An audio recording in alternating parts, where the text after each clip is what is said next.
जय हिंद साथियों, वर्दी की इस जंग में एक बार फिर आप सभी का स्वागत है। तो आज के इस क्लास में हम लोग यूपीएसआई के लिए प्रीवियस ईयर क्वेश्चन को देखने वाले हैं। तो चलिए बिना टाइम स्पेंड किए आज की क्लास को स्टार्ट करते हैं।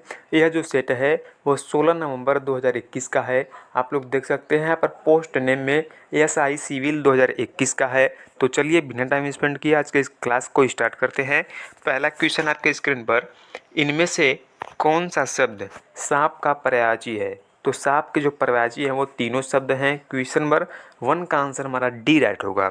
अगला प्रश्न है, क्वेश्चन नंबर 2 है, बनाबरी इनमें से किस उपबोली बोली जाती है? तो इसकी जो करेक्ट आंसर है वो हमारा डी राइट होगा, क्योंकि बनाबरी जो है वो इन तीनों में से किसी की भी उपबोली नहीं है। नेक्स्ट क्वेश्चन है, क्वेश्चन नंबर 3 है, इनमें से कौन एक उपन्यासकार नहीं है? तो हरिवंश राय बच्चन उपन्यास नहीं लिखते हैं। क्वेश्चन नंबर 3 का आंसर ए राइट होगा। नेक्स्ट क्वेश्चन है, इनमें से कौन सी भाषा भारोपी भाषा परिवार की शाखा नहीं है? तो भारोपी भाषा परिवार की जो शाखा नहीं है वो आर्मेनी भाषा है। क्वेश्चन नंबर 4 का आंसर ए राइट होगा। अगला प्रश्न है, क्वेश्चन नंबर 5 है, वेदना में कौन सा प्रत्यय लगा हुआ है? तो वेदना में आप लोग जानते हैं लास्ट में अना आ रहा है, वेदना, तो इसमें अना प्रत्यय लगा हुआ है। अगला प्रश्न है, क्वेश्चन नंबर 6 है, निभट्ठा इनमें से किसकी उपबोली है? तो जो निभट्ठा है वो बघेली की उपबोली है।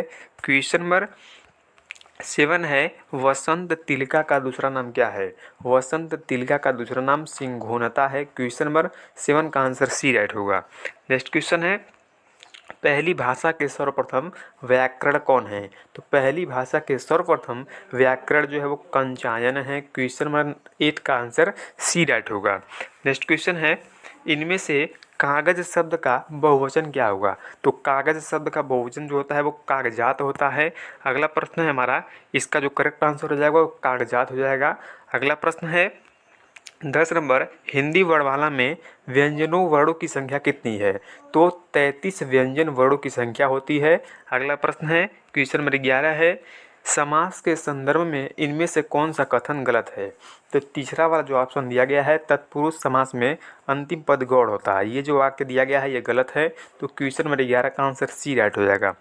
अगला प्रश्न है 12 नंबर, इनमें से कौन सा शब्द तत्सम नहीं है? तो दिठी जो है यह तत्सम शब्द नहीं है और तीनों जो है तत्सम है। क्वेश्चन नंबर 14 है हमारा, जहाँ पहुँचा ना जा सके इनमें से सर्वाधिक शब्द कौन सा है? तो जहाँ पहुँचा ना जा सके उसे हम लोग अगम्य के नाम से जानते हैं। क्वेश्चन नंबर 14 का आंसर हमारा बी राइट होगा।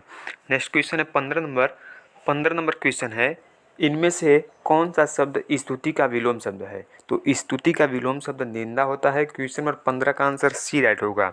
नेक्स्ट क्वेश्चन है 16 नंबर, चिराग तले अंधेरा है, इस लोकोक्ति का क्या अर्थ है? कि इसका जो अर्थ है वो अपनी बुराई न देखना। क्वेश्चन नंबर 16 का आंसर सी राइट होगा।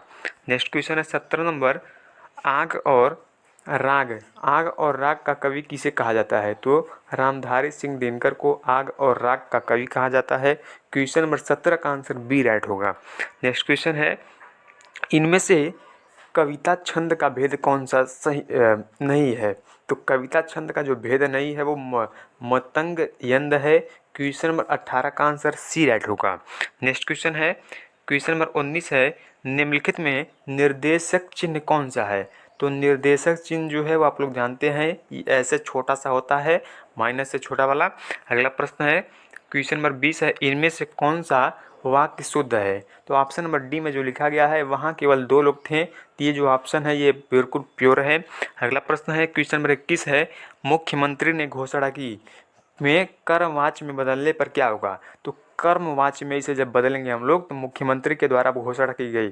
क्वेश्चन नंबर 21 का जो आंसर है वो हमारा बी राइट होगा। नेक्स्ट क्वेश्चन है 22 नंबर, इनमें से गुणवाचक विशेषण कौन सा है?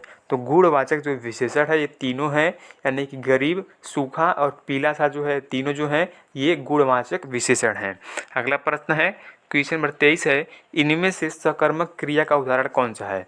तो सकर्मक क्रिया का जो उदाहरण है वह सोहन केला खाता है, इसमें जो है ये सकर्मक क्रिया दिया गया है।